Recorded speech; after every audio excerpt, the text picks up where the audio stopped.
मैनपुरी से आपको बता दें, जहां क्रिश्चियन ग्राउंड मैदान में आयोजित हिंदू विराट सम्मेलन में अयोध्या हनुमानगढ़ी के महंत राजू दास मुख्य अतिथि के रूप में शामिल हुए। कार्यक्रम में आयोजकों ने उनका फूल माला, गदा और तलवार भेंट कर स्वागत किया। सम्मेलन से पहले मंच पर सुंदरकांड का पाठ किया गया। इसके बाद महंत राजू दास ने सभा को संबोधित करते हुए हिंदुओं से जातियों में न बंटकर एकजुट रहने की अपील की है और भारत को हिंदू राष्ट्र बनाने की बात कही। उन्होंने बांग्लादेश में हिंदुओं पर हो रहे अत्याचार की कड़ी निंदा भी की। मीडिया से बातचीत में महंत राजू दास ने हिंदू राष्ट्र, राष्ट्रवाद और संविधान पर अपनी बात रखी। उन्होंने आतंकवाद का विरोध किया और कुछ राजनीतिक नेताओं पर तीखी टिप्पणियां की। साथ ही मथुरा को लेकर भी बयान दिया। उन्होंने संघ की प्रशंसा की और कुछ धार्मिक मुद्दों पर अपनी प्रतिक्रिया दी। इस पूरे कार्यक्रम में बड़ी संख्या में हिंदू समाज के लोग मौजूद रहे। शादी करा दी।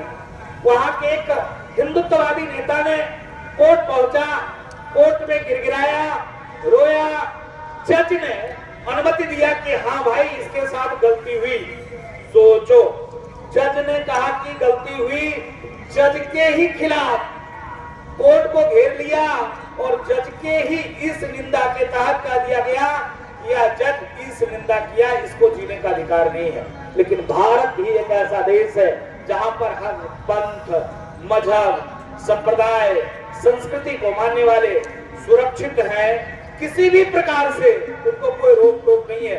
भारत में मां भारती को गाली देने वाला भी सुरक्षित है। आप सोचो, भारत का मंदिर कौन? संसद भवन।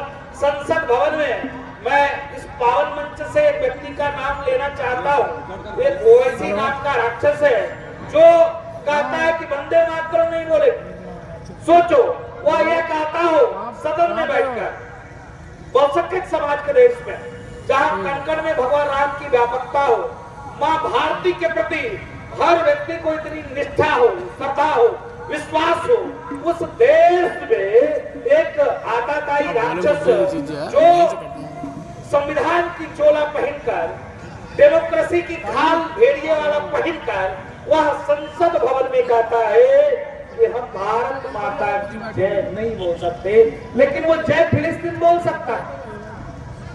उसको कोई तकलीफ नहीं होती है क्योंकि भारत में डेमोक्रेसी है, लोकतांत्रिक व्यवस्था है, प्रजातंत्र है और हिंदू क्या है? बहुसंख्यक है। जिस दिन हिंदू अल्पसंख्यक हो जाएगा, जिस दिन हिंदू कम हो जाएगा, ना तो संविधान बचेगा और ना तो माननीय जो हमारे सुरक्षा में खड़े हैं पुलिसकर्मी के लोग, ना तो इनकी खाकी वर्दी बच जाएगी। जिसका प्रत्यक्ष उदाहरण आप देख सकते हो। भारत के ही राज्य है कौन सा? पश्चिम बंगाल। पश्चिम बंगाल में जिन लोगों ने देखा होगा मोबाइल पर, यूट्यूब पर, वो सर्च कर ले, मुर्शिदाबाद की घटना, संदेश खाली की घटना। संदेश खाली में 5000 से ऊपर हिंदुओं ने अपने मकान खाली कर दिए, घर छोड़कर वो सरकारी जगह पर प्रशासन ने जहां तय किया वहां रह रहे हैं। भारत ही अपना देश है, उस देश में जहां लोकतांत्रिक व्यवस्था हो, जहां डेमोक्रेसी हो, जहां संविधान को राज चलता हो, उस देश में भी हिंदुओं को घर छोड़ने पर मजबूर होना पड़ा है। आपने देखा होगा मुर्शिदाबाद में, अभी हम मुर्शिदाबाद गए थे, 6 दिसंबर की एक घटना है। वहां पर एक विधायक है हुमायूं कबीर, उसने एक नारा दिया कि हम NH 38 को काट देंगे और NH 38 को काटेंगे और चिकन नेट को काटकर और उसको बिहार बांग्लादेश में मिलाएंगे। सोचो, चिंता करो, चिंतन करो। हम तो यहाँ अपने में मस्त हैं। क्या है? रोटी, कपड़े, मकान, व्यवसाय, दुकान। अरे ये दुकान, ये व्यवसाय, ये मकान तभी तक आपका सुरक्षित है जब तक तुम एक हो। ये मकान, ये दुकान, ये पद, ये प्रतिष्ठा, ये संविधान, ये वर्दी तभी तक सुरक्षित है जब हिंदू बहुसंख्यक है। आप देख सकते हो कि आज बांग्लादेश में कपड़े फाड़े जा रहे हैं, मकान जलाए जा रहे हैं, हिंदू मां बहन बेटियों की सरेआम इज्जत लूटी जा रही है। आपने देखा होगा, जो लोग सोशल से जुड़े हैं, एक माँ की उम्र थी 55 साल, वो विधवा महिला थी, फिर भी वहां के राक्षसों ने क्या किया पता है? इस्लामिक भेड़ियों ने बीच चौराहे पर मां की सामूहिक रूप से बलात्कार किया और आग लगा दिया। आपने देखा होगा, तमाम वीडियो आपके पास सामने आया, किस प्रकार से एक व्यक्ति को पीटा गया, नंगा किया गया और जिंदे टांगकर पेट्रोल डालकर आग लगाई गई। क्यों लगाया गया भाई? क्या बात कर रहे हैं? बंद करवाओ। हिंदू राष्ट्र का मतलब क्या होता है? हिंदू राष्ट्र का मतलब है सर्वे भवन्तु सुखिनः सर्वे सन्तु निरामया, विश्व बंधुत्व की भाव और भावना, इसी को हिंदू राष्ट्र कहते हैं। हिंदू राष्ट्र का मतलब नहीं होता है गला काट देना, गोली मार देना और भारत से बाहर कर देना। हिंदू राष्ट्र का मतलब क्या है? जो देश के यशस्वी प्रधानमंत्री जी ने सपना देखा है, जो उत्तर प्रदेश के पूज्य योगी आदित्यनाथ जी महाराज ने जो कार्य करना प्रारंभ किया है, उसी को हिंदू राष्ट्र कहते हैं।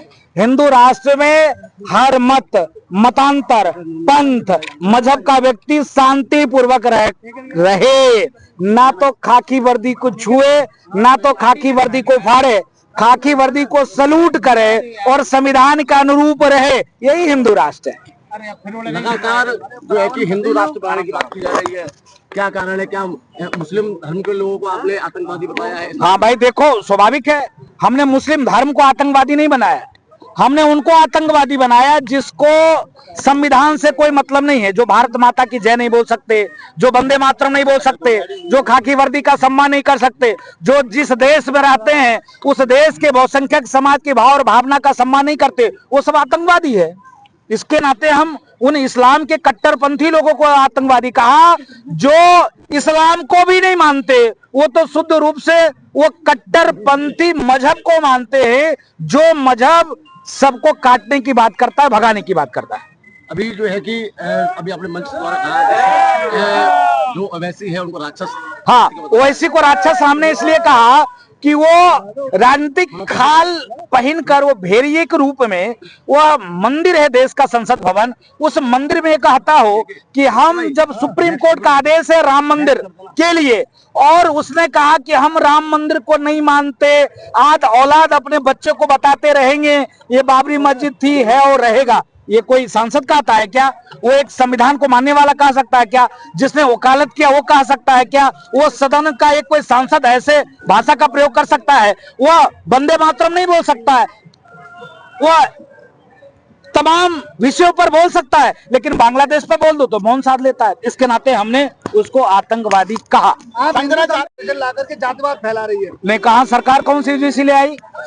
कोर्ट का आदेश था, कोर्ट में फिर से पुनः सुप्रीम कोर्ट ने उसको स्थगन कर दिया। तो क्या मानते हैं आप राम मंदिर को सुप्रीम कोर्ट ने बनवाया? अरे भाई स्वाभाविक है, राम मंदिर के सुप्रीम कोर्ट ऐसे थोड़े न बनवा दिया।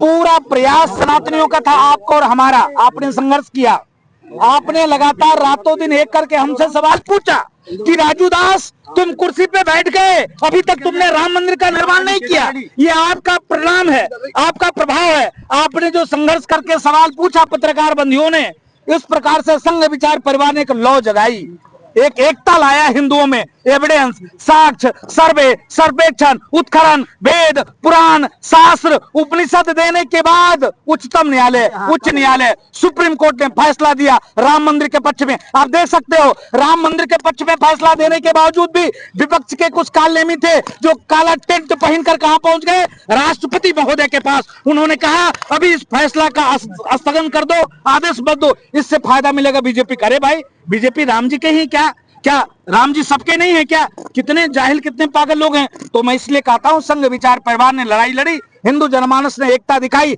जिसका परिणाम से राम मंदिर। यही नहीं, फिर डंके की चोट पे कहता हूं आपके सामने में, जैसे हमने अयोध्या में बाबरी स्ट्रक्चर को ध्वस्त करके भव्य राम मंदिर बनाया, उसी प्रकार से हम ज्ञान बापी में भी मंदिर का निर्माण करेंगे। फिर डंके की चोट पे कहते हैं, पास मैनपुरी, पास में मथुरा वृंदावन है, अब तो माखन मिश्री खाएंगे और उस स्ट्रक्चर को गिराएंगे और भव्य मंदिर निर्माण करेंगे। कोई नहीं रोक सकता। तो बात कर रहे हैं भाई, शंकराचार्य को अपमान किया गया।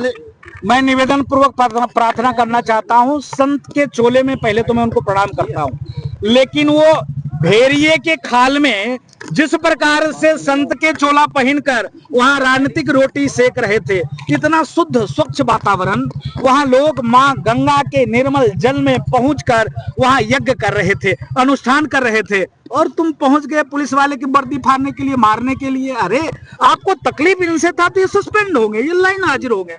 कहने पर क्या, आप इतने बड़े धर्म गुरु हैं, हम इतने धर्म गुरु बड़े मनकर इनकी वर्दी फाड़े तो उचित है क्या? कहां से उचित है? कहने का भाव है हम इतने बड़े मठ पर बैठकर अब इनको हम गाली दें तो कहां से शोभा देता है? उत्तर प्रदेश के मुख्यमंत्री जी को उन्होंने क्या कहा? अरे औरंगजेब कहा, हुमायूं कहा, अकबर कहा। अरे लाज शर्म भी नहीं है पूज्य शंकराचार्य भगवान को?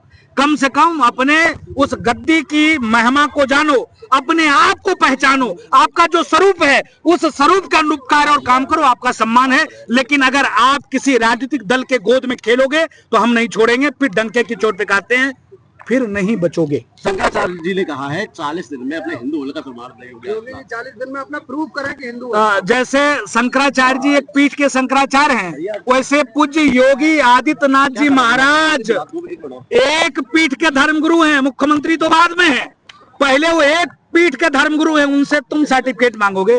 तुम सर्टिफिकेट मांगने वाले कौन? मैं तुमको नहीं जानता, नहीं मानता, नहीं पहचानता। जय सिया राम।